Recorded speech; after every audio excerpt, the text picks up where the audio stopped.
Okay, start करेंगे projectile motion.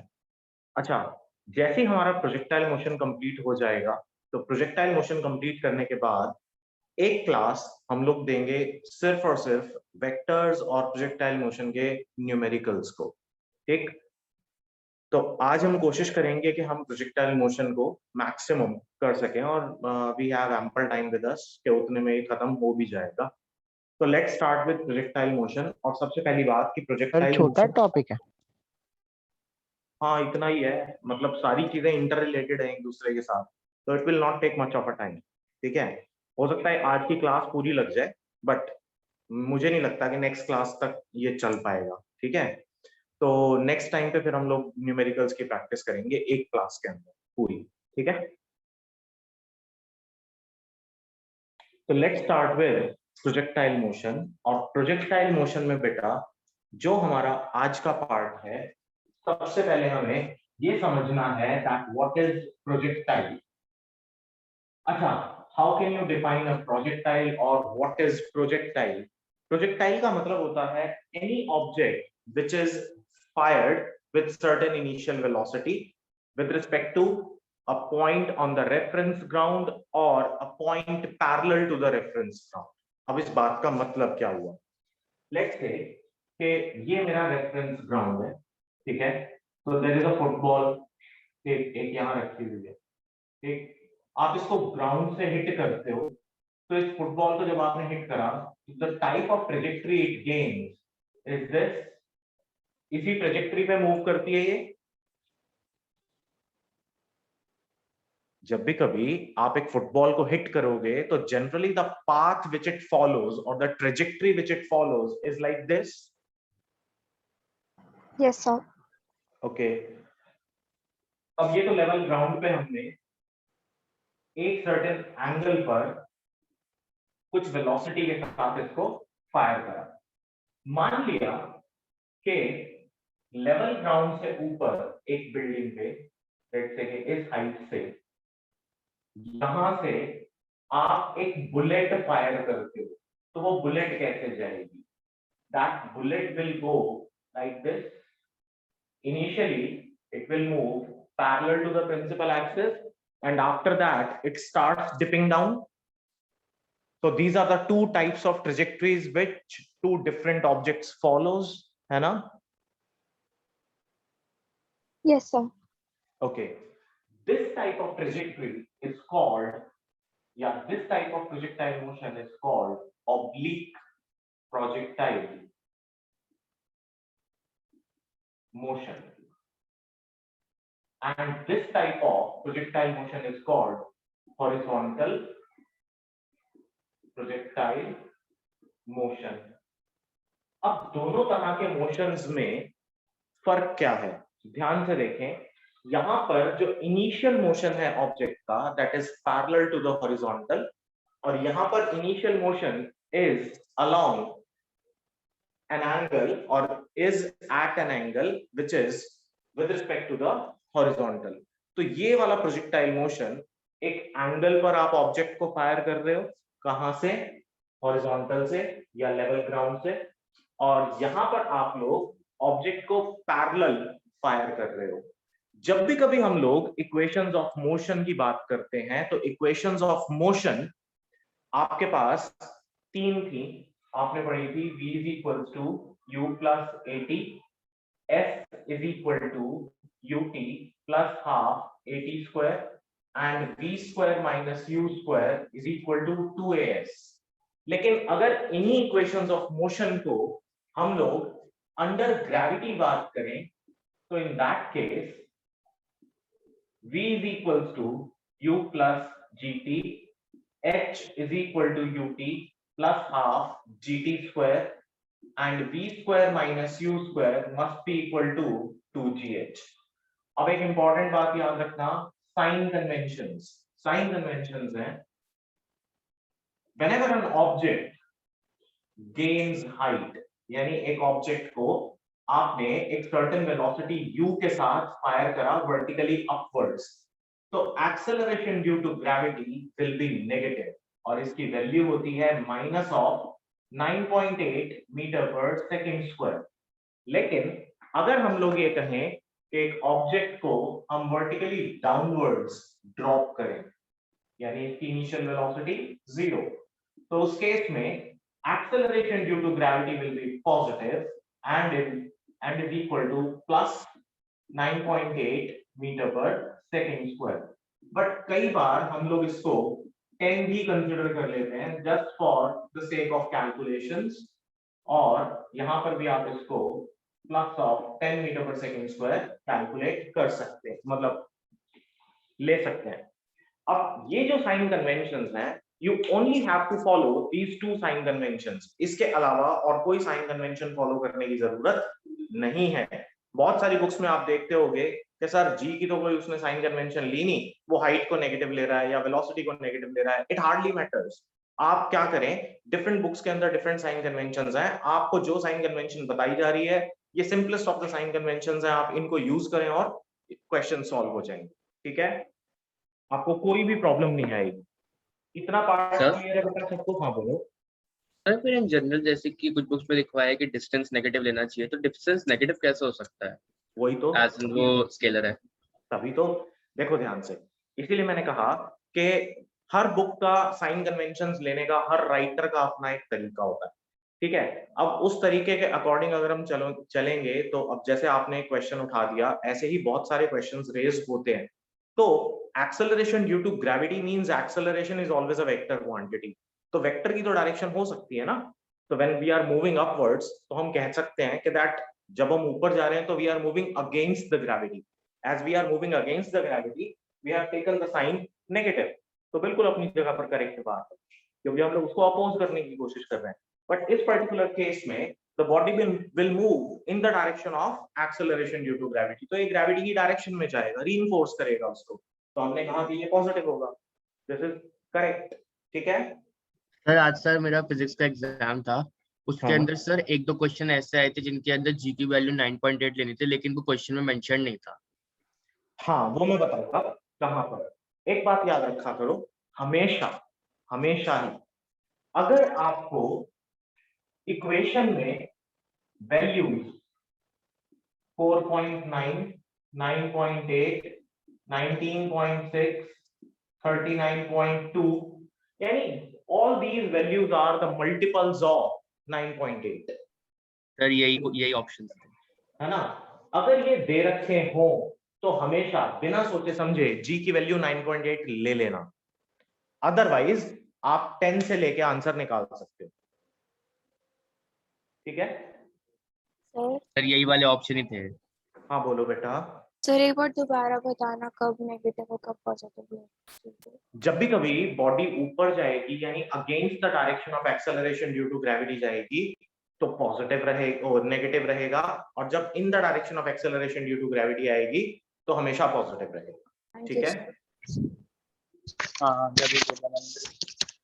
आप एक ऑब्जेक्ट को ऊपर से ड्रॉप करते हो, तो अनबैलेंस्ड फोर्स किस तरफ एक्ट कर रही है? नीचे की तरफ ना। That unbalanced force is due to the presence of acceleration due to gravity, और इसी एक्सेलरेशन ड्यू टू ग्रेविटी की वजह से बॉडी नीचे की तरफ आ रही है, तो इट विल बी पॉजिटिव। लेकिन जब आप ऊपर फेंक रहे हो तो आप क्या कर रहे हो? उस अनबैलेंस्ड फोर्स को ओवरकम करने की कोशिश कर रहे हो। So you are trying to move the body against the direction of acceleration due to gravity. Then in this case, acceleration due to gravity will be negative.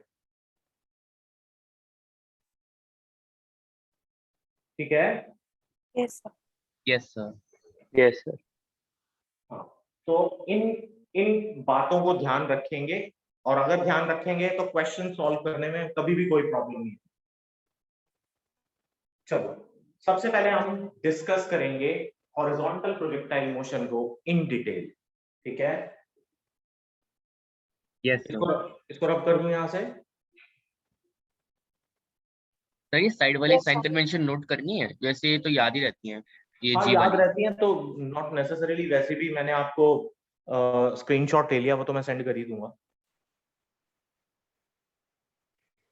ठीक है सर एक nth सेकंड वाला फॉर्मूला था ना, एक बार वो भी बता दो।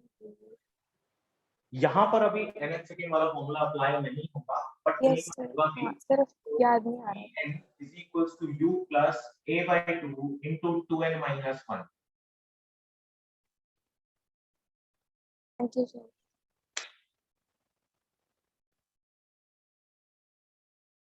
बोर्ड क्लियर कर दूं बेटा? Yes sir. ठीक है।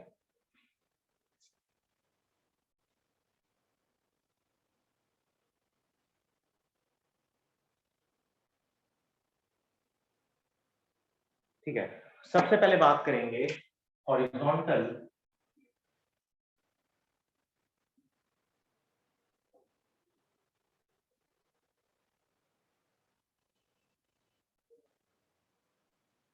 प्रोजेक्टाइल मोशन के बारे में। अब हॉरिजॉन्टल प्रोजेक्टाइल मोशन, जैसा कि मैंने आपको बोला कि आप किसी भी ऑब्जेक्ट को अगर parallel to the horizontal fire करते हो तो उसकी ट्रेजेक्टरी कुछ इस तरह की रहेगी। लेट्स से आपने यहां से उसको फायर करा तो उसकी इनिशियल वेलोसिटी वाज u, ठीक है, ये आपका origin O, this is the height h from which the object is fired, and this is the time t after which it hits the ground, और ये आपका ऑब्वियसली x एक्सिस है। Let's say कि इस पॉइंट को मैंने नाम दे दिया A, इसको नाम दिया B, तो जो OB है this is also called, OB को हम लोग कहेंगे horizontal range. Horizontal range means distance travelled on x axis, ठीक है, ठीक है बेटा। Yes sir. एक और इंपॉर्टेंट बात याद रखेंगे, ठीक है, the time taken by the object to cover horizontal distance is equal to the time taken by the object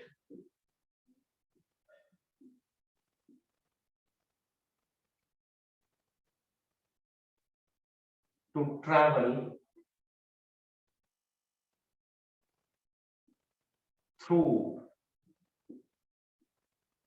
height h from top to the level ground।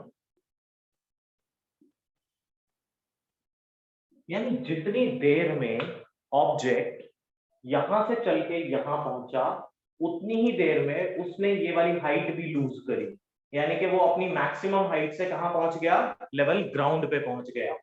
ओ किसको रिप्रेजेंट कर रहा है यहाँ पर, ओ रिप्रेजेंट्स द लेवल ग्राउंड। ओ किसको represent कर रहा है, लेवल ग्राउंड को रिप्रेजेंट करता है, ठीक है। यस। जैसे आप लोग अपने घर की ही बात करो, मान लो कि आपका जो घर है वो 2 या 3 स्टोरी बिल्डिंग है और आप अपने छत पे खड़े हो, तो वहां से लेके नीचे ग्राउंड तक अब आपने एक ऑब्जेक्ट को ऐसे फेंका, जब वो आपने ऑब्जेक्ट को ऐसे फेंका तो जितनी देर तक it will remain in air वो कहलाएगा उसका टाइम ऑफ फ्लाइट, ठीक है। तो टाइम ऑफ फ्लाइट को कैसे रिप्रेजेंट करेंगे या डिफाइन करेंगे, टाइम ऑफ फ्लाइट होता है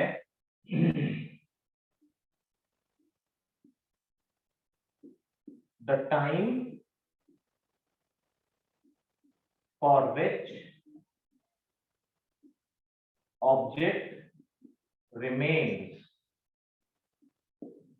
in air, the time for which object remains in air is called time of flight।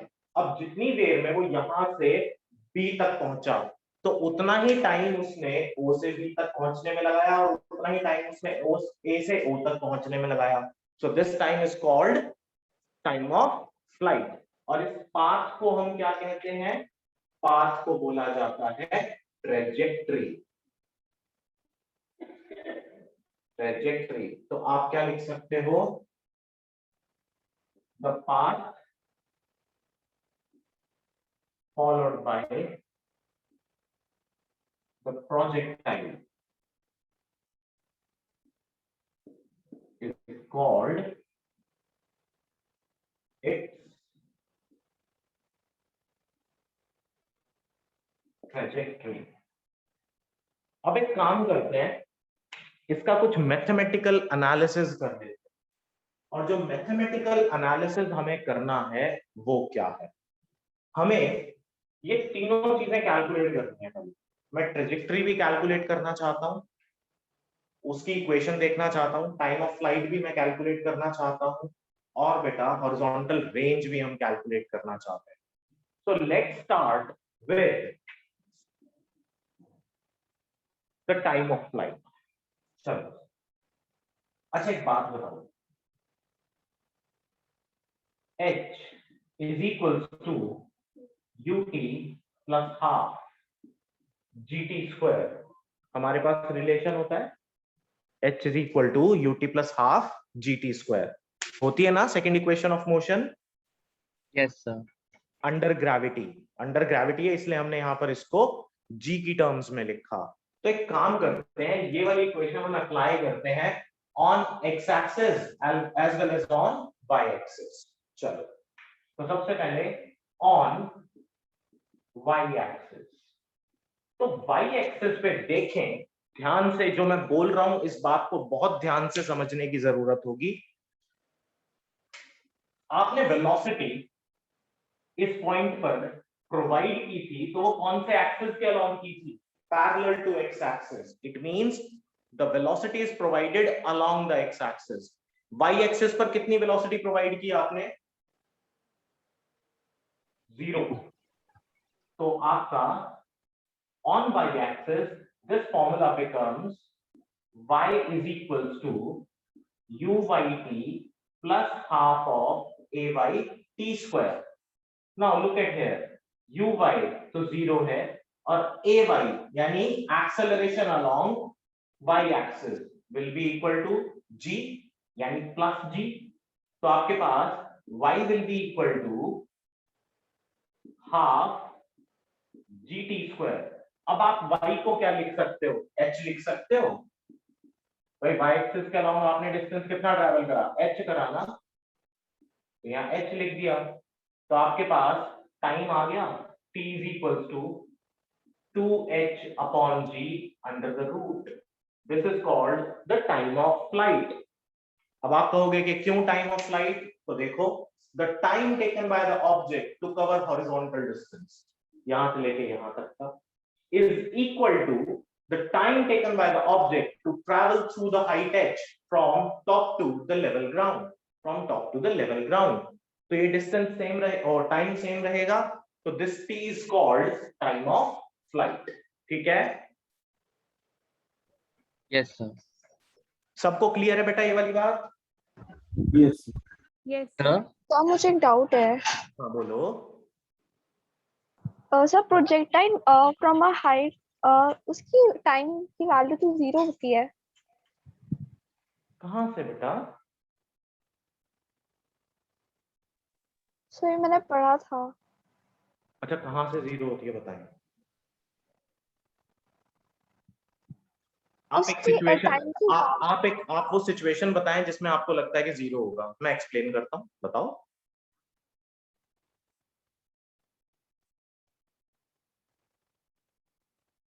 Sir उसमें उसको हाइट से फेंका था तो उसकी टाइम की वैल्यू 0 थी। बॉल को, बुलेट को जैसे फायर किया तो उसकी टाइम की वैल्यू 0 आई थी ऐसे। अच्छा एक बात बताओ, टाइम 0 होने का मतलब क्या होता है? कोई मोशन ही नहीं हुआ। नहीं हो सकता है मोशन हो, बट टाइम 0 होने का मतलब तो ये हुआ कि बॉडी जहां पर है वो वहीं पर है, या हम ये कहें कि at a given point of time, जो कि आपका टाइम t इक्वल टू 0 आप कह रहे हो, इट मींस के टाइम इलैप्स नहीं हो रहा, तो बॉडी मल्टीपल पोजीशंस पे आपको मिले, दिस इज नॉट पॉसिबल। और कॉमन सेंस क्या कहती है? कॉमन सेंस ये कहती है, ये एक ऑब्जेक्ट है, लेट्स से कि मैंने इस ऑब्जेक्ट को हॉरिजॉन्टली फायर करा ऐसे, तो जहां पर ये गिरेगा it will take some time to reach there. Yes sir. तो टाइम 0 नहीं हो सकता। Yes sir. आपने जहां कहीं पे भी पढ़ा है उसका एक वो लेना, पिक लेना और मुझे भेज देना, फिर मैं आपको क्लियरली बता पाऊंगा कि exactly what you have read there, आपने वहां से समझा क्या। वो हो जाता है, हम कई बार चीजों को मिस इंटरप्रेट कर जाते हैं, not an issue, problem solve होना जरूरी है। And if you have that book और that particular part right now, you can share it in the chat box. Sir, I will send you after the class. Okay, not an issue. I'll solve it. ठीक है। दूसरी बात, तो time of flight ये हुआ। अच्छा, एक और चीज बेटा देखना है यहाँ पे, ये t0 कब हो सकता है? This can only be 0 if h is 0, है ना? सर 0 होने का मतलब यही नहीं होगा कि बॉडी रेस्ट पे है? मैंने वही बोला ना बेटा, मैंने ये बोला कि बॉडी या तो मूव किया ही नहीं, लेकिन अगर वो मूव करता भी है तो टाइम इलैप्स नहीं हो रहा, बट वो मल्टीपल पोजीशंस पे हमें दिखे। दिस इज नॉट पॉसिबल ना। Yes sir. जो हमने एक ग्राफ बनाया था जहां पर हमने एक स्ट्रेट लाइन बनाई थी parallel to the Y axis, तो हमने उसको क्या बोला था? Physically absurd case. Yes sir. और उसको फिजिकली अब्सर्ड बोलने के पीछे रीजन यही था कि टाइम तो चेंज हो नहीं रहा, ठीक है, लेकिन उसकी पोजीशंस मल्टीपल थी, तो वो तो हो नहीं सकता।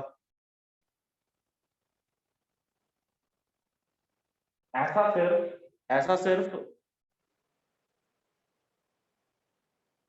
एक ही इंसान कर सकता था। पता है कौन है? कौन सर? नारद मुनि।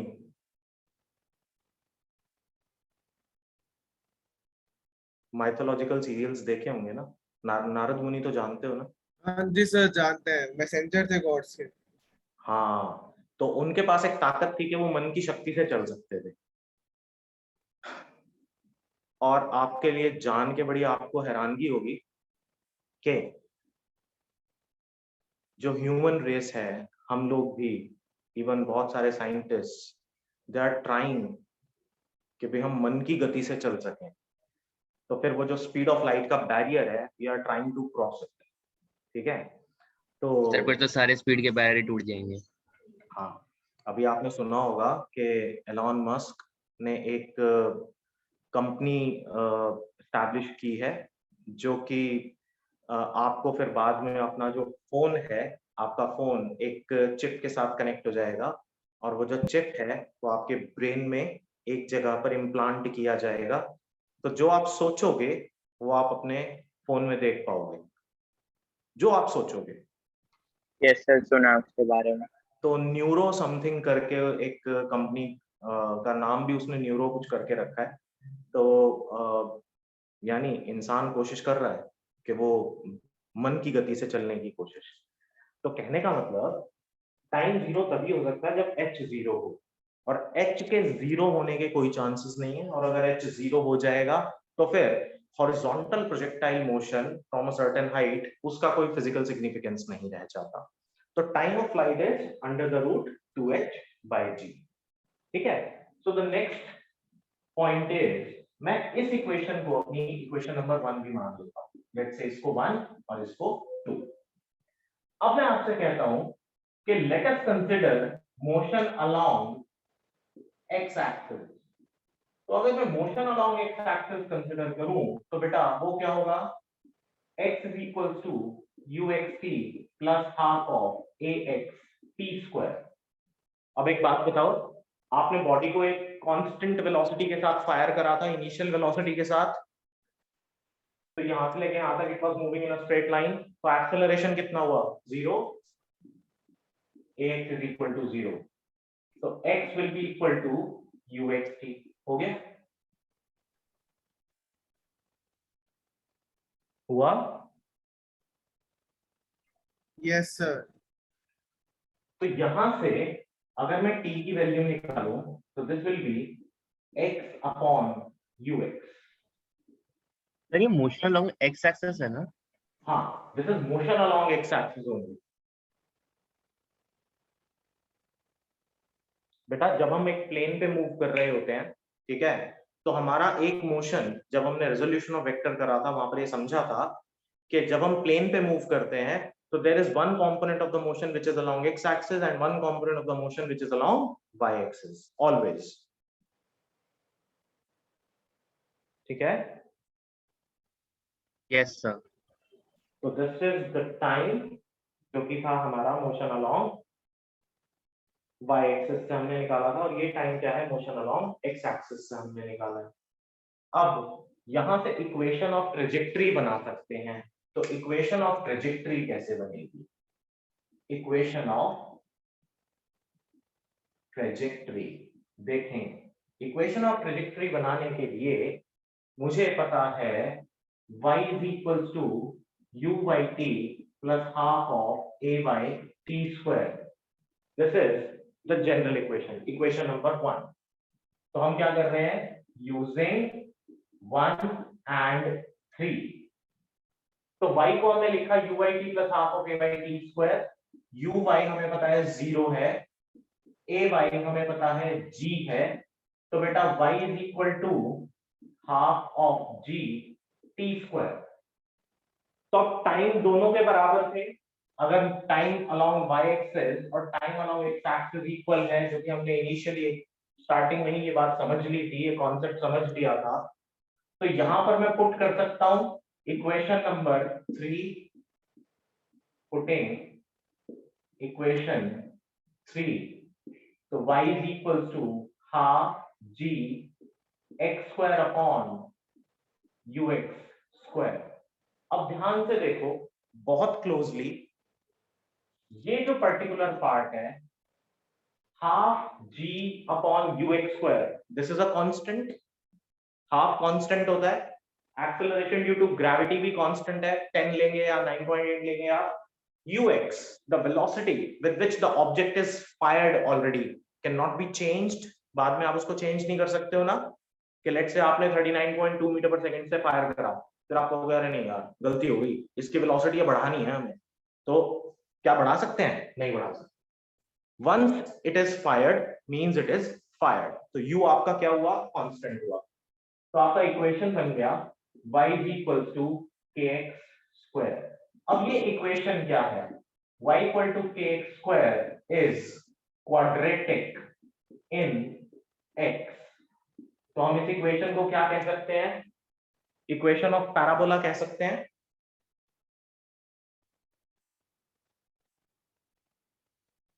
Yes sir. पैराबोला की इक्वेशन क्या होती है बेटा? अच्छा वापस चलते हैं 9th क्लास में. 9th क्लास में आपका एक चैप्टर था पॉलिनोमियल्स, या 10th में था, जिसमें ग्राफ्स दे रखे थे फर्स्ट एक्सरसाइज में. 10th में था. Yes sir. ठीक है. तो 10th में आपने एक चैप्टर किया था पॉलिनोमियल्स, जिसमें के कुछ ग्राफ्स दे रखे थे, और आप वहां पर उन ग्राफ्स को देख के पता लगाते थे कि वो ग्राफ किस इक्वेशन का ग्राफ है, किस पॉलिनोमियल का ग्राफ है. तो उस पॉलिनोमियल की डिग्री क्या होगी, डिग्री 1 होगी, 2 होगी, 3 होगी, क्या होगी. तो जब आप देखते थे तो क्या देखते थे कि एक्स एक्सिस को कितनी बार काटेगा, है ना.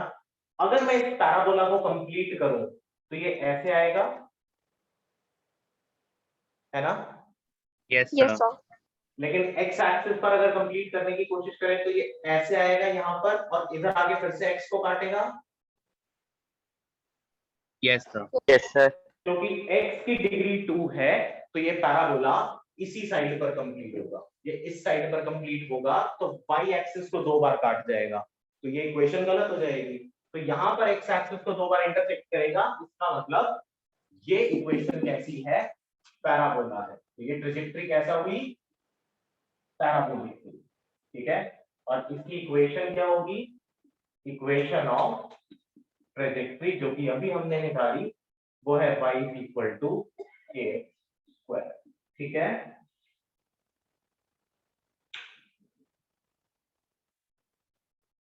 Yes sir. तो हॉरिजॉन्टल प्रोजेक्टाइल मोशन में हमने इक्वेशन ऑफ ट्रेजेक्टरी भी निकाली, हमने टाइम ऑफ फ्लाइट भी निकाला।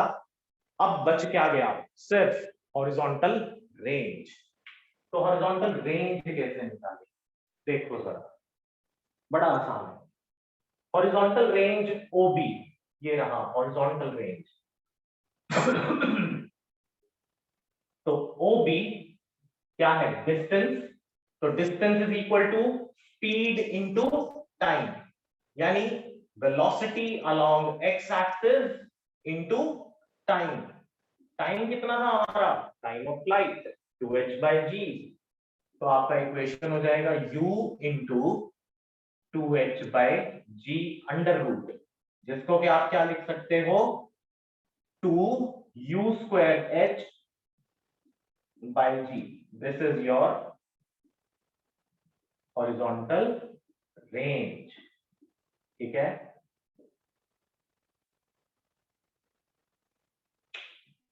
ठीक है बेटा। Yes sir. तो हॉरिजॉन्टल रेंज होती क्या है? मान लो कि मैंने यहां से एक बॉल ली और उसको ऐसे फेंका, तो पैरेलल टू द हॉरिजॉन्टल गई। जब वो पैरेलल टू द हॉरिजॉन्टल जाएगी तो the point eight which it hits the ground, तो मेरे फुट से लेके उस पॉइंट तक का जो डिस्टेंस होगा वो हॉरिजॉन्टल रेंज कहलाएगा। मैंने यहां से इस ऑब्जेक्ट को ऐसे फायर करा, ऐसे फेंका, तो जहां पर ये जाके गिरेगा वो क्या कहलाएगी? हॉरिजॉन्टल रेंज कहलाएगी। ठीक है, यस सर। अब ऑब्वियसली यहाँ पर हाइट तो गेन हो नहीं सकती, क्योंकि आप उसको हाइट से ही फेंक रहे हो, और हाइट वहां पर लिमिटेड है। जहां से आपने फेंका बस वहां से वो हाइट लूज करेगा, गेन नहीं करेगा। ठीक है,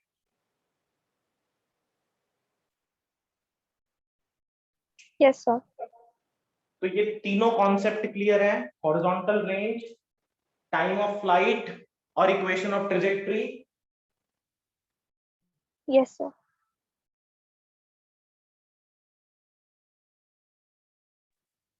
सर सर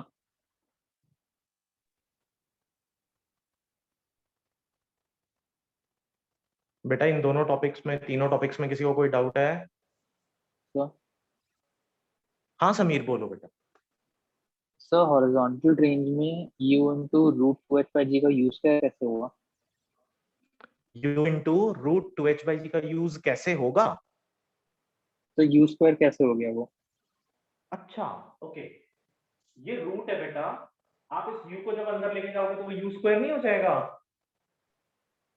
ये मतलब वो डायरेक्ट ही, उसमें और कुछ नहीं है? नहीं, सिंपल देखो ना बेटा, under the root x square can be written as x। ये सर वो मैं समझ गया, मतलब और कुछ नहीं है उसमें? ना ना ना ना ना, और कुछ नहीं है। Okay sir. ठीक है, बस मैथमेटिकली मैनिपुलेट करके लिखा है उसको कि u है बाहर, तो अंदर ऑब्वियसली u स्क्वायर होना चाहिए, तभी u बाहर आ सकता है। Yes sir. तो क्लियर है ये टॉपिक?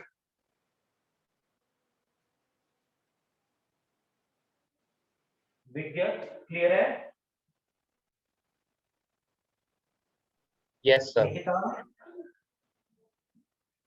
यस सर, क्लियर है। वर्षा?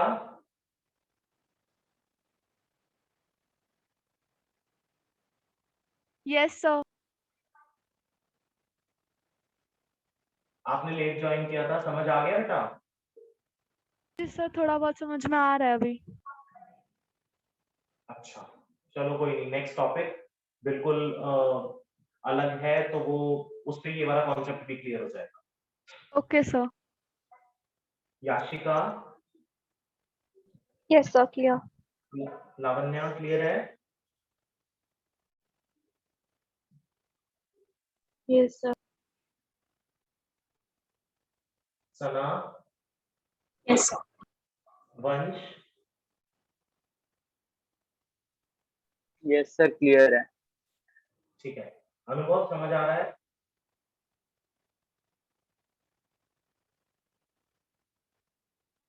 लक्ष्य?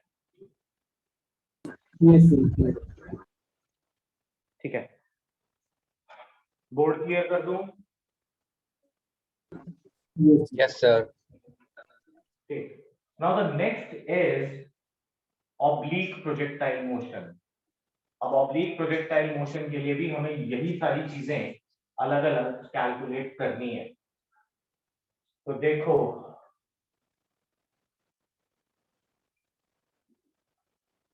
कैसे करेंगे।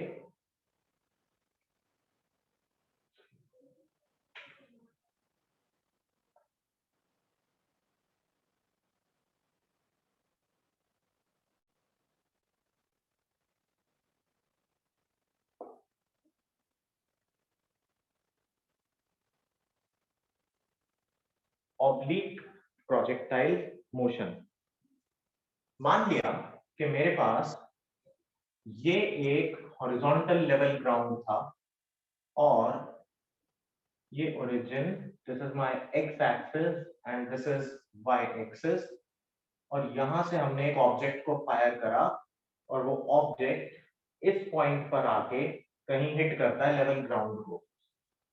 लेट्स से कि मैंने इसको एक प्लेन पे एक वेलोसिटी दी थी u and this is some angle theta. तो इस ऑब्जेक्ट ने ऑब्वियसली यहां तक एक हाइट गेन करी h, ये इसका हॉरिजॉन्टल रेंज हुआ, क्योंकि the point of projection and the point of impact on the level ground again, इन दोनों के बीच का जो डिस्टेंस होता है वो हॉरिजॉन्टल रेंज कहलाता है। अब एक बड़ी इंटरेस्टिंग बात है, ध्यान से समझना। ऑब्जेक्ट यहां से चल के अपनी मैक्सिमम हाइट पे पहुंच गया।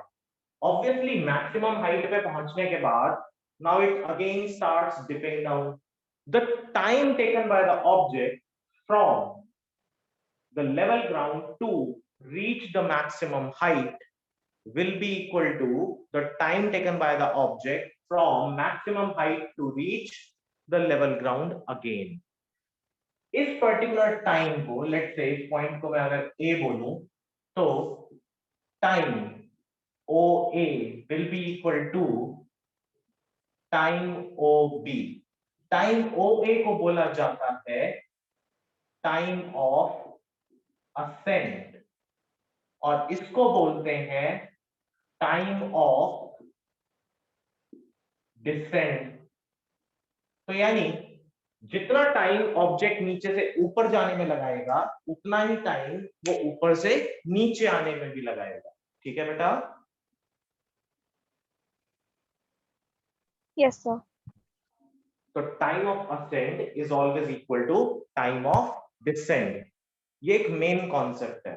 तो आप ऐसा भी कह सकते हो कि total time of flight, total time of flight यानी the time for which object remains in air is equal to 2 times the time of ascent. हो सकता है? अरे भाई लेने भाई रिपीट करना। या फिर आप इसको डिसेंड भी कह सकते हो। कहने का मतलब यहां से लेके यहां तक का टाइम और यहां से लेके यहां तक का टाइम इक्वल था, तो O से लेके B तक का जो टाइम होगा that will be twice the time of OA और AB। Yes sir. Yes sir. यानी time OB will be equal to 2 times the time OA और टाइम AB। ऐसा लिख सकते हैं ना?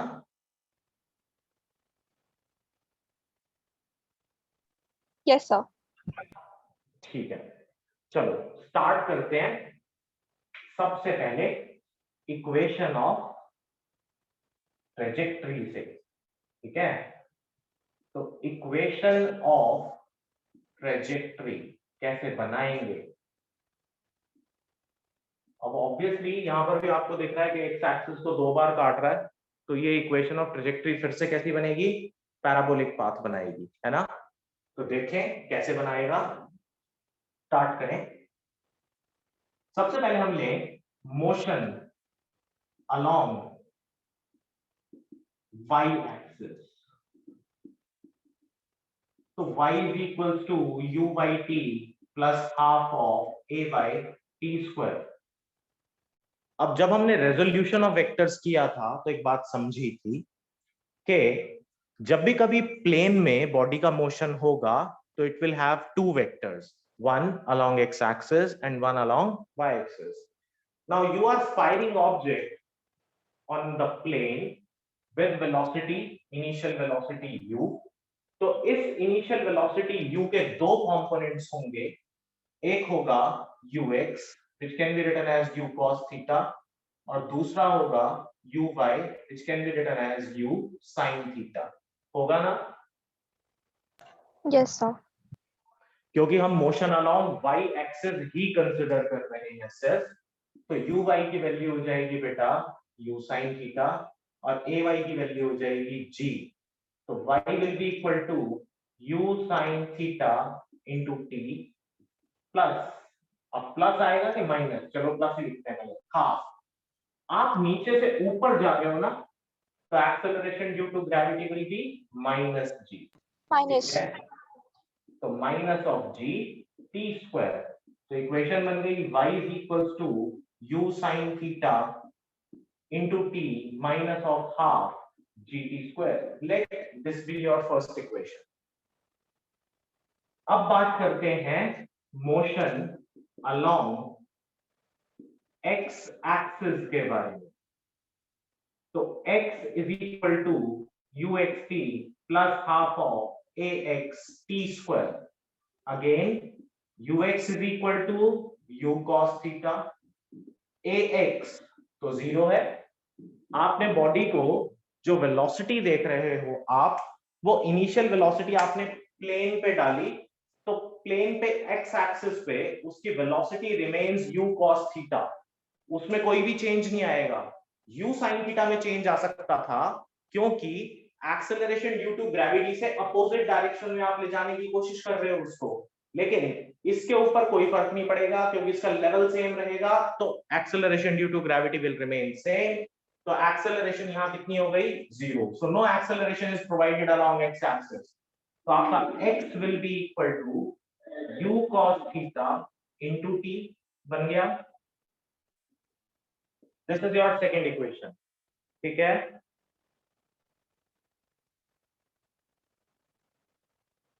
ठीक है बेटा। सेकंड इक्वेशन सबको क्लियर है क्या? Yes sir. Yes, sir. ठीक है। Putting 2 in 1, so y is equals to u sin theta। अब t की वैल्यू निकाल लो यहां से, x upon u cos theta होगी, x upon u cos theta minus of half g x upon u cos theta का whole square. तो u से u cancel out हो गया, तो y is equals to x tan theta minus of half g x square upon u square cos square theta. So this is your equation of trajectory. अब इस equation of trajectory को ध्यान से देखें अगर, तो यहां पर ये फिर से कांस्टेंट है ना? half is constant, acceleration due to gravity is constant, u cos theta is also constant। तो आपकी इक्वेशन बन जाएगी y is equals to x tan theta minus of kx square। ठीक है? अब ये इक्वेशन सीधी सीधी क्वाड्रेटिक है आपके पास, and this equation is quadratic in x again।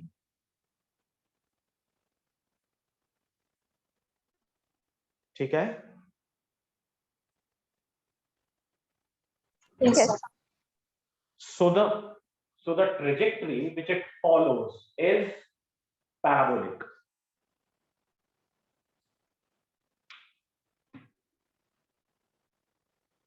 क्या ये वाला टॉपिक सबको क्लियर हुआ बेटा? दक्ष क्लियर है? Yes, sir. लक्ष्य, Yes, sir. Anushka, Yes, sir. Lavanya, Yes, sir. Nikita,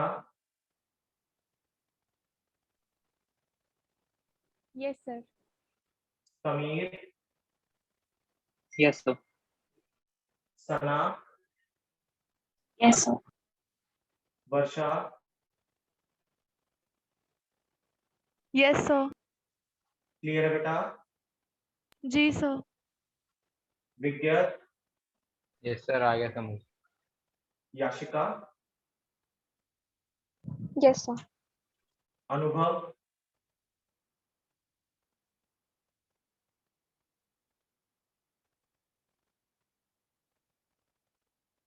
ठीक है। नेक्स्ट, इक्वेशन ऑफ ट्रेजेक्टरी की बात हो गई। अब बात करते हैं मैक्सिमम हाइट कि मैक्सिमम हाइट कितनी ऑब्टेन करेगा। ये h, इस वैल्यू ऑफ h को हमें निकालना है। तो टू कैलकुलेट मैक्सिमम हाइट, फिर से second equation of motion apply करेंगे। y is equals to uyt plus half of a by t square। अब हमें पता है कि y एक्सिस पे उसने कितना डिस्टेंस ट्रैवल करा, h। uy कितना था, u sin theta, t time है minus of half gt square. ये एक्सप्रेशन समझ में आ गया? मैंने सीधा सीधा ay की वैल्यू लिखी -g, ay को हमने लिखा था -g और y को हमने लिखा था h। ठीक है,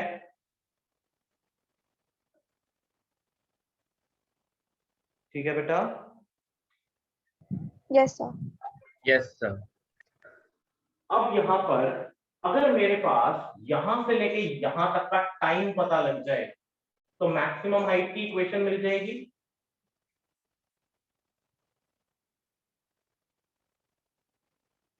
मिल जाएगी ना? सर टाइम का अगर ना निकाले तो हम इसमें थर्ड इक्वेशन ऑफ मोशन में तो यूज कर सकते हैं। हाँ बिल्कुल कर सकते हैं, थर्ड इक्वेशन ऑफ मोशन भी यूज कर सकते हैं, but third equation of motion is independent of time. और यहां पर जो कॉन्सेप्ट है वो ये कहता है कि यहां से लेके यहां तक का टाइम और यहां से लेके यहां तक का टाइम आपका बराबर होना चाहिए, यानी यहां पर कंडीशन टाइम डिपेंडेंट है। ठीक है, ओके सर। हाँ तो मैं इसको यूज करूंगा यहाँ पर कंडीशन को, तो यही बताने के लिए यूज कर रहा हूं आपको कि भाई ये टाइम इक्वल है तो हम ये टाइम निकालें कैसे। इससे दो पर्पस सॉल्व हो जाएंगे। जो भी कोई मैं टाइम निकालूंगा अगर उसको 2 से मल्टीप्लाई कर दूं तो मेरे को टाइम ऑफ फ्लाइट भी मिल जाएगी ना।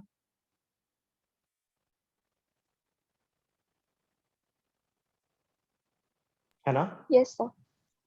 तो मैं टाइम निकाल लेता हूं पहले। टाइम कैसे निकालें? अब टाइम निकालने के लिए using vy is equals to uy plus ay into t।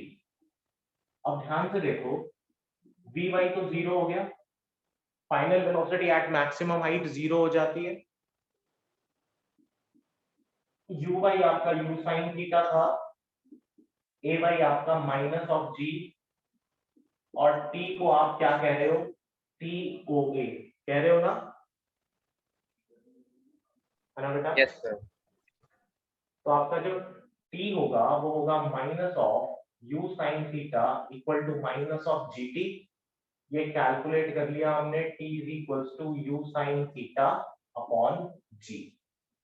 अब आप इसको चाहें तो ऐसा भी लिख सकते हैं, toa is equals to u sin theta upon g। अगर मैं इस वैल्यू को उठा के यहां पुट कर दूं, ठीक है, इस t equal to u sin theta को उठा के इस इक्वेशन में डाल दूं तो h will be equal to u sin theta into u sin theta upon g minus of half g u square sin square theta upon g square। तो g से g कैंसिल आउट हुआ और u square sin square theta upon g आपका constant बाहर आ गया, तो 1 minus 1 by 2 is equal to u square sin square theta upon 2g. So this will be maximum height. ठीक है?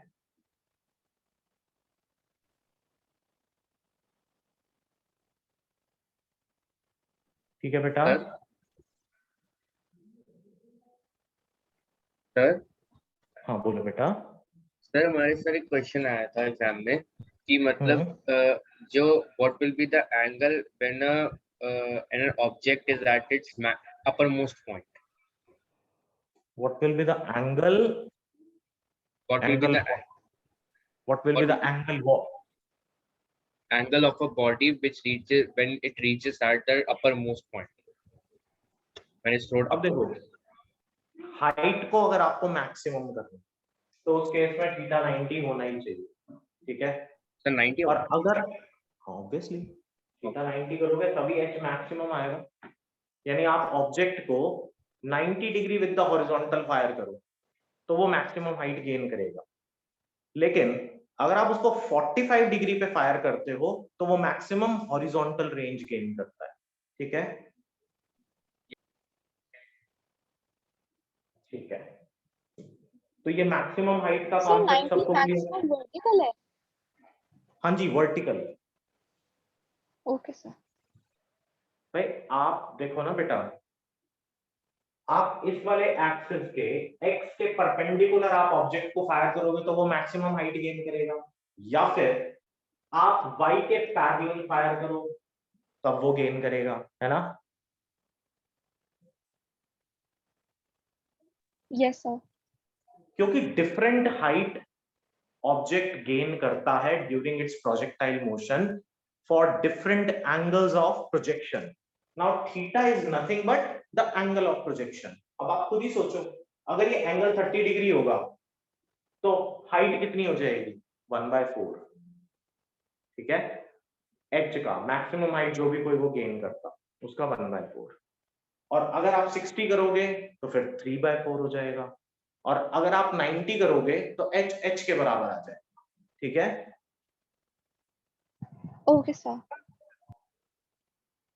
नेक्स्ट जो हमें कैलकुलेट करना है वो है टाइम ऑफ फ्लाइट। तो टाइम ऑफ फ्लाइट के लिए मैंने आपको बोला था टी ओ बी किसके बराबर होना चाहिए? 2 times of T O A या फिर 2 times of T A B. तो एक ही बात है, ओ ए तो हमें पता ही है, तो T O B will be equal to 2u sin theta upon g. This will be your time of flight. Next will be the horizontal range. So horizontal range जिसको भी हम r से रिप्रेजेंट करते हैं वो ये है, is nothing but a distance will be equal to the velocity along x-axis which is u cos theta into the time of flight. अब हो गया बेटा, r is equals to u cos theta into 2u sin theta upon g. So this will becomes 2, या आप ये कहें u square 2 times of sin theta cos theta upon g, और इसको आप चाहें तो u square sin 2 theta upon g भी लिख सकते हो, ठीक है? Yes sir. अब ये फॉर्मूला तो आपको आता होगा ट्रिग्नोमेट्री में, 2 sin theta cos theta by 2 sin theta cos theta equal to sin 2 theta, है ना? Yes sir. Yes sir. हाँ, अब याशिका आपने जो क्वेश्चन पूछा था कि क्या हम maximum height v square minus u square equal to 2a से निकाल सकते हैं, तो उसका आंसर देखें, निकाल सकते हैं।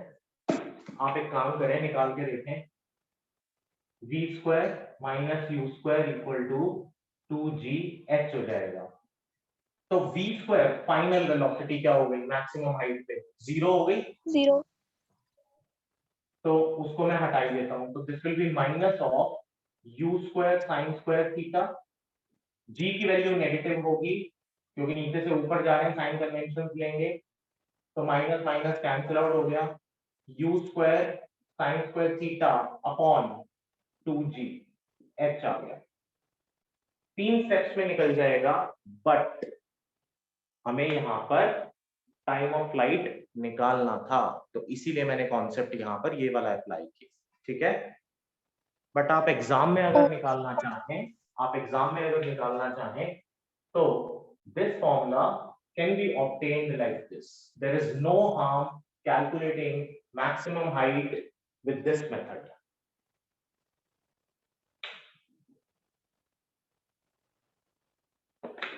ठीक है, यस सर। किसी को कोई डाउट है बेटा इस टॉपिक में? No, sir. पक्की बात? Yes, sir. सबसे इंडिविजुअली पूछने की जरूरत है या सब अपने आप बताएंगे कि कोई डाउट है या नहीं है? Sir clear. सर क्लियर है। ठीक है, सर। ठीक है बेटा। क्लियर है सर। अच्छा, अब करेंगे, मैं इसको रब कर दूं बोर्ड को ना।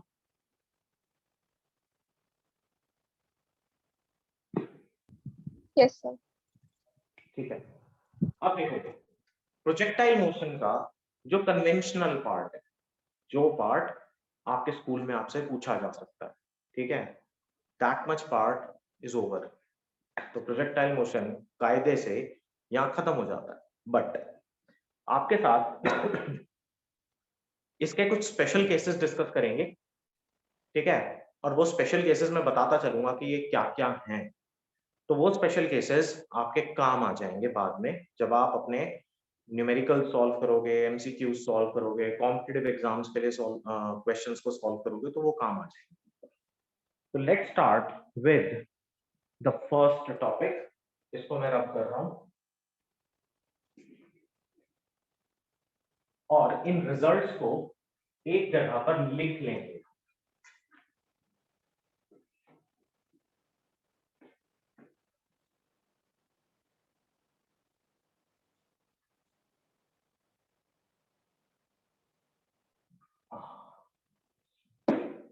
अच्छा, मैंने फिगर वहीं की वहीं छोड़ दी और इन रिजल्ट्स को हम एक बार लिख लेंगे।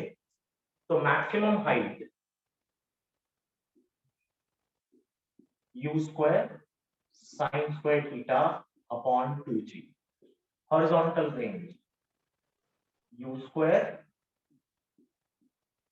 Sign 2 theta upon g, time of flight 2u sine theta upon g, और equation of trajectory y is equals to x tan theta minus of kx square,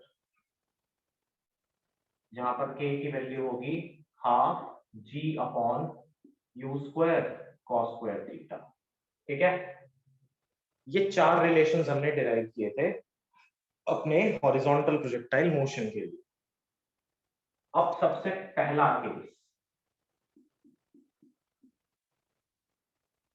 case कहता है when horizontal range is n times the maximum height। अगर horizontal range n times the maximum height दे रखा हो तो उसका relation बनेगा क्या? उसका रिलेशन बनेगा, अब देखो उसने बोला horizontal range is n times the maximum height, तो रेंज का फॉर्मूला क्या है? u square sin 2 theta by g is n times u square sin square theta upon 2g। u square से u square कैंसिल आउट हुआ, g से g cancel out हुआ, sin 2 theta को आप लिख सकते हो 2 sin theta cos theta is equal to n times the sin square theta upon 2। एक sin से एक sin कैंसिल आउट हुआ तो आपके पास आ गया, ध्यान से देखना, 4 is equal to n into tan theta. ठीक है, या फिर आप लिख सकते हैं tan theta is equal to 4 by n. ठीक,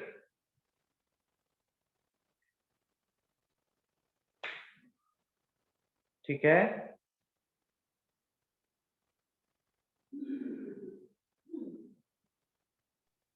यस सर। Yes, sir.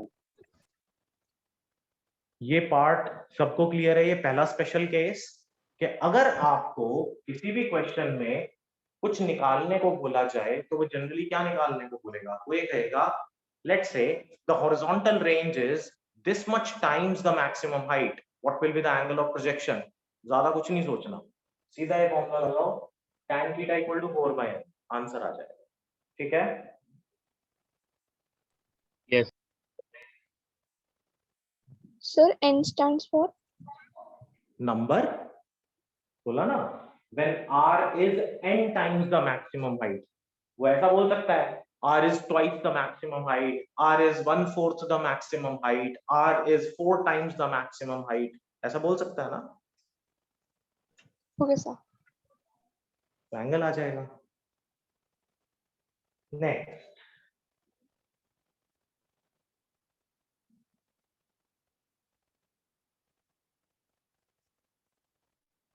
अच्छा आप इसको एक तरीके से और कर सकते थे।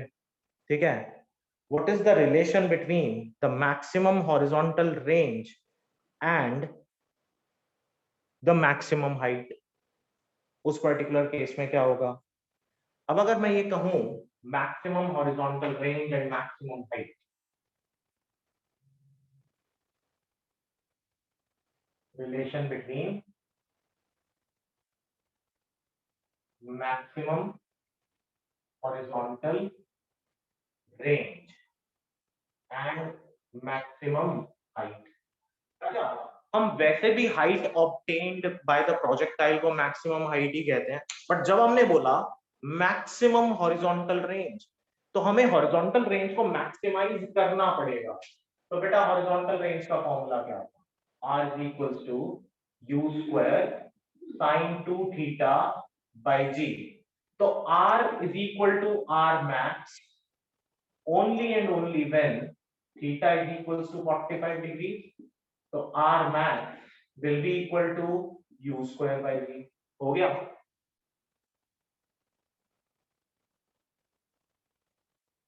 ठीक है, Yes, sir. But for this angle of projection आपका h कितना हो जाएगा? For theta equal to 45 degrees h is equals to u square sine square theta. अब साइन 45 डिग्रीज का स्क्वायर करा upon 2g, so this will be u square by 4g, है ना?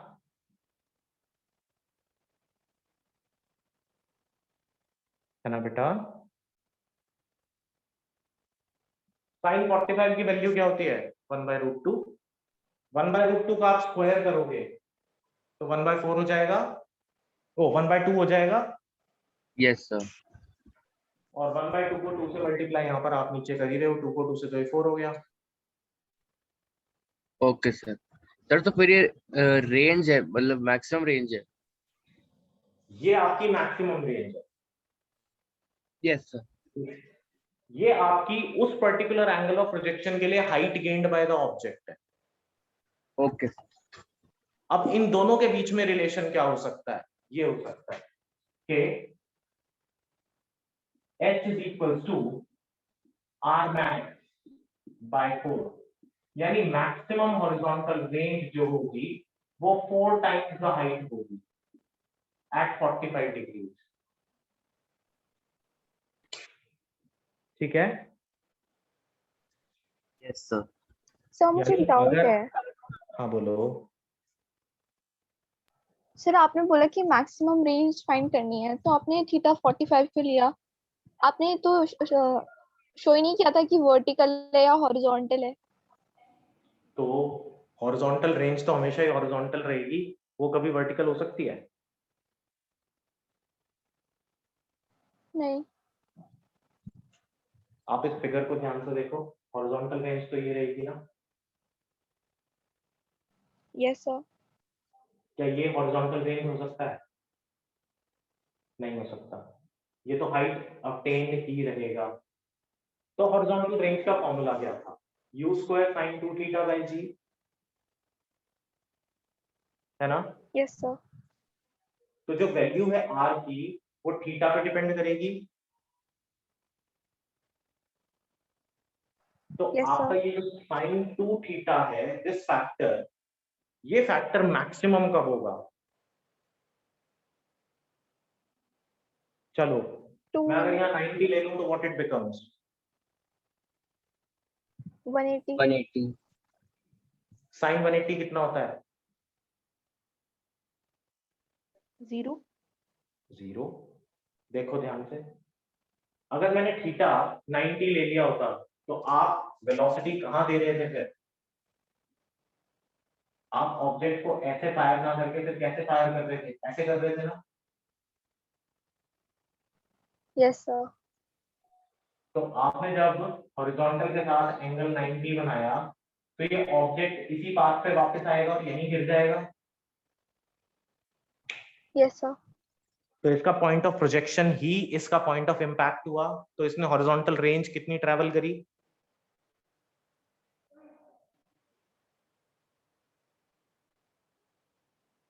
Zero.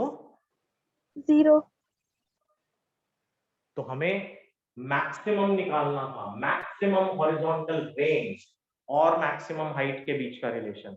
मैंने इसीलिए पहले बोला कि हम यहाँ पर जितनी भी हाइट होती है प्रोजेक्टाइल की उसको हमेशा मैक्सिमम हाइट ही बोलते हैं, है ना?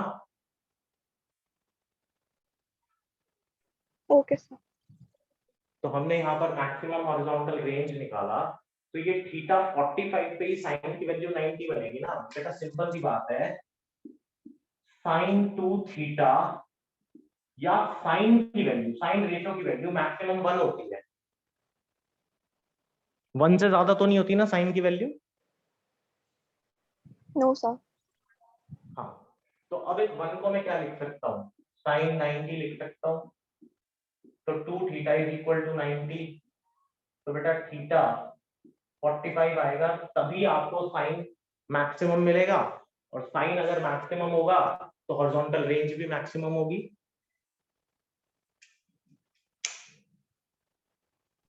Yes, sir. Thank you, sir. ठीक है, इसकी एप्लीकेशन कहाँ यूज होती है पता है? मैक्सिमम केसेस में इसकी एप्लीकेशन यूज की जाती है जितने भी हमारे स्पोर्ट्स होते हैं जहां पर हम लोग सर javelin throw. हाँ, तो सबसे बढ़िया बात अभी सर जो नीरज चोपड़ा ने मारा था 45 का ही उन्होंने एंगल बनाया था। नहीं, दैट एंगल वाज 33 डिग्रीज। ठीक है, okay sir. That angle was 33 degrees और जो वेलोसिटी थी that was somewhere around 70 kilometres per hour. ठीक है, और उस पर्टिकुलर वेलोसिटी से जब उन्होंने उस डिस्टेंस को कवर करा जो कि अब 87.58 एक नेशनल नंबर हो गया ये। ठीक है, तो वो जब आप कैलकुलेट करते हो तो that angle comes out to be around 33 degrees. अगर वो 45 पे होता तो शायद वर्ल्ड रिकॉर्ड इस बार टूट जाता। तो वर्ल्ड रिकॉर्ड है 104 का, जो कि उसी के कोच का है। ठीक है, चलो, तो आर मैक्स 4h के बराबर होगा। अब एक और नई चीज यहां से हम बात करेंगे, velocity with which object hit the level ground। कहने का मतलब आपने एक ऑब्जेक्ट को फायर करा और वो ऑब्जेक्ट यहां आके हिट करता है, तो वो कितनी वेलोसिटी से आके हिट करेगा ये हमें निकालना है। मान लिया कि इनिशियल वेलोसिटी u थी। ठीक है, अब अगर इनिशियल वेलोसिटी u बेटा तो u cos theta horizontal component होगा, u sin थीटा वर्टिकल कंपोनेंट होगा। अब इस पॉइंट पे भी u cos theta as it is रहेगा और इस पॉइंट पर भी u cos थीटा आपको इसी डायरेक्शन में मिलेगा, but this will be your vy। ठीक है, ठीक है बेटा। Yes sir. तो जो वेलोसिटी होगी जिसके साथ वो आके वहां पर हिट करेगा, तो उसको निकालने के लिए हमें यहाँ पर जो कॉन्सेप्ट अप्लाई करना है वो ये वाली वेलोसिटी मुझे फाइंड आउट करनी है, and this velocity will be the resultant of these two components under the root vy square plus of u cos theta का स्क्वायर। अब vy कैसे कैलकुलेट करें? अगर मैं यहां से नीचे का मोशन कंसिडर करूं तो इस पॉइंट पर vy तो 0 था, है ना, ये तो मैक्सिमम हाइट थी, यहां पर vy 0 हो गया। Yes sir. ठीक है बेटा, तो कॉन्सेप्ट अप्लाई करो, vy is equals to uy plus ay into t। अब vy तो 0 था, uy था u sin थीटा, ठीक है, प्लस ऑफ ऊपर से नीचे आ रहा है तो प्लस ऑफ g, लेकिन यहां से लेके यहां तक का टाइम कितना था? टाइम था u sin theta upon g। ठीक है,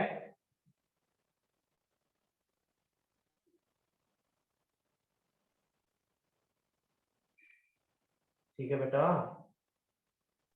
यस सर। Ji sir. तो अब यहां से आप वैल्यूज पुट कर लो और आंसर निकाल लो, तो आपकी वेलोसिटी भी आ जाएगी। कर लेंगे इस तरह से।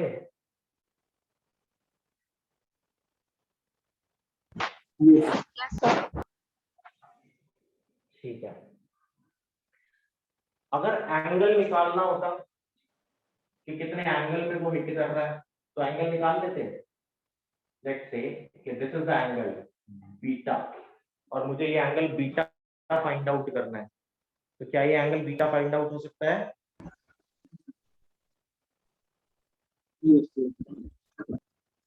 तो tan बीटा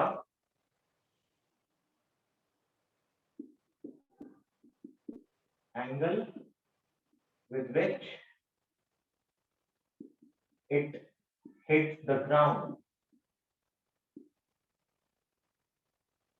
तो निकालेंगे tan बीटा, क्योंकि दो ही कॉम्पोनेंट है हमारे पास। इस वाले को आप ux कह सकते हो, ये आपका vy, तो ये हॉरिजॉन्टल कॉम्पोनेंट, ये आपका वर्टिकल कॉम्पोनेंट, तो vy अपॉन ux। तो जो भी कोई वर्टिकल वेलोसिटी होगी और हॉरिजॉन्टल वेलोसिटी होगी, उसकी ratio will give you the angle. तो ये थोड़ा सा कुछ अलग चीजें हैं जो कि हमें यहाँ पर कैलकुलेट करनी थी, जो कि आपको डायरेक्टली आपकी एनसीईआरटी में तो खैर नहीं मिलेंगी, किसी रिफ्रेशर में जरूर मिल जाएं।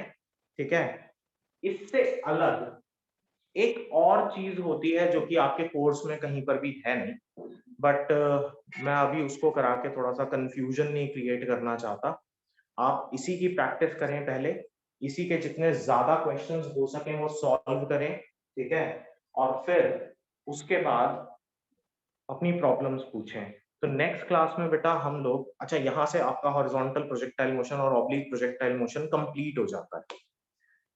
अब इसके बाद क्या, आज मैंने आपको लॉज ऑफ मोशन के नोट्स भेजे हैं दोनों ग्रुप्स के ऊपर, ठीक है, लॉज ऑफ मोशन क्योंकि हमारा नया चैप्टर है, ठीक है, उसके मैंने पहले से आपको नोट्स भेज दिए हैं।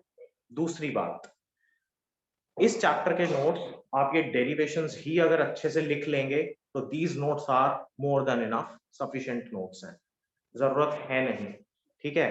बट उसके अंदर मैंने कुछ और केसेस भी हैं जो कि एक्स्ट्रा केसेस थे, तो मेरे को मिले थे कहीं से नोट्स, अच्छे नोट्स हैं, तो मैंने आपके साथ शेयर किए हैं, ठीक है। दूसरी इंपॉर्टेंट बात, लास्ट टू लास्ट वीक हमने एक टेस्ट रखा था, बट उस टेस्ट को आप लोगों ने बहुत सीरियसली किया नहीं, ठीक है।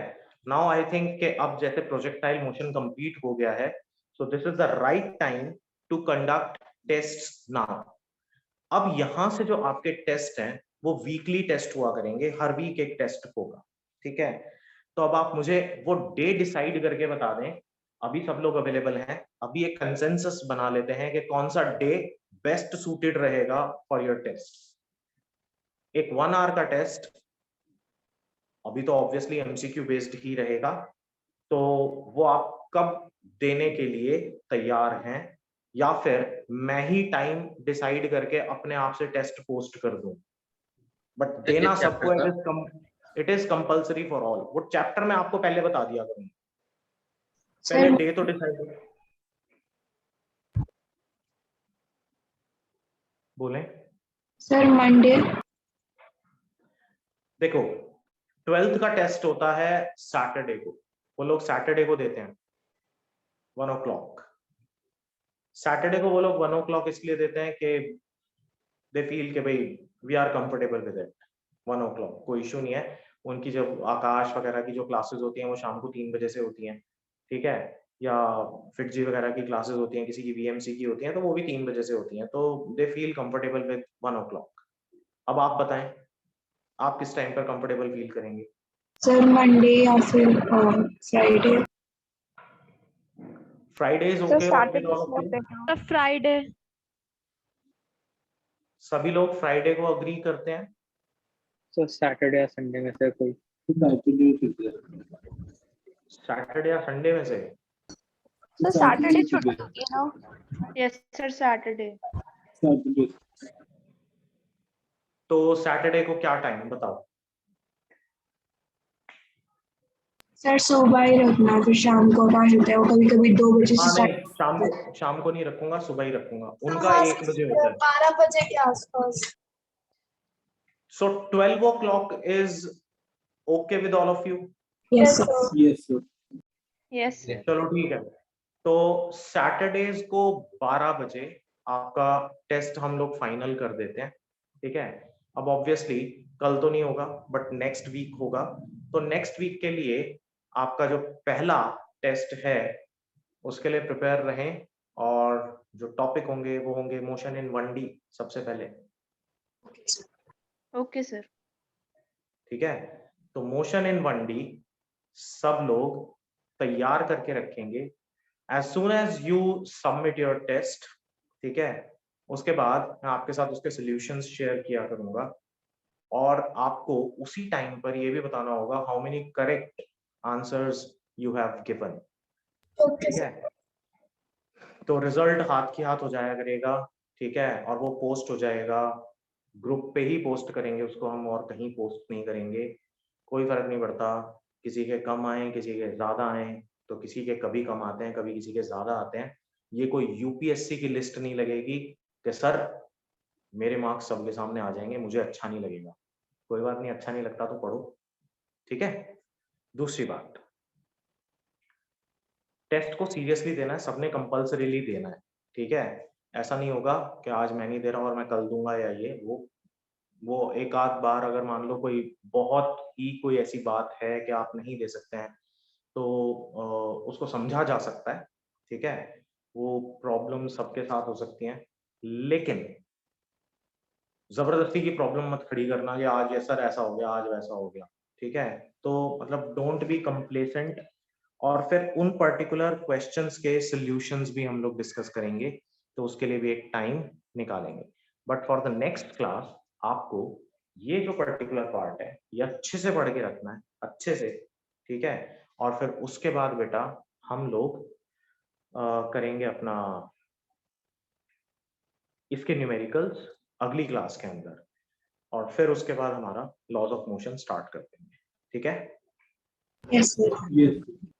तो नेक्स्ट क्लास में फर्स्ट आवर के अंदर हम रखेंगे अपने न्यूमेरिकल सेशन को, और सेकंड आवर में हम लोग रखेंगे अपना नॉर्मल लॉज ऑफ मोशन की क्लास, ठीक है। सर जैसे कल सैटरडे है तो कल टेस्ट होगा?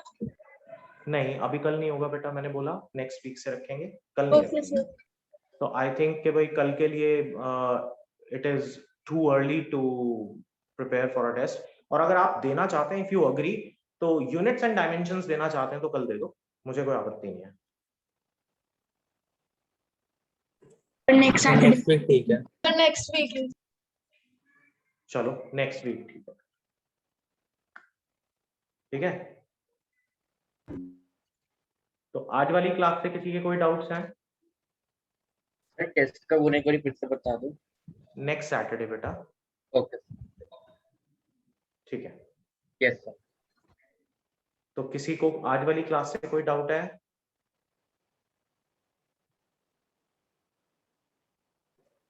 No sir. No sir. No sir. ठीक है देन, इसकी मैं वीडियो और नोट्स शेयर कर दूंगा, फिर आप लोग एक बार इसको पढ़ के देख के एक बार नेक्स्ट क्लास में जब हम न्यूमेरिकल्स करेंगे तो और थोड़ा सा क्लैरिटी आ जाएगी। ठीक है। Okay sir. ओके बेटा, thank you sir bye sir. Bye.